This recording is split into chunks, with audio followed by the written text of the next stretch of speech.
Today we'll talk about how can you fix this problem or know how you can do that on your Dragon City app. So all you have to do, so you just click here on settings, click on it here. When you just click on settings, it's going to show for you a list like this here. So then you go down, just keep going down here, click here on apps, come to apps list here, and here you're looking for Dragon City app, or just click on search. Then here at Dragon City, it's going to show for you like this. Click on it. So then it's going to take you to this list. Click here on force stop. Click on OK. Then you go down. Just click on storage. Come to storage list here. Just click on clear cache. Then all you have to do, so you just go to your Play Store. Click here on Play Store.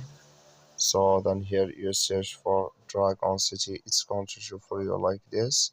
You will find here if this, click on it, then it's going to work with you.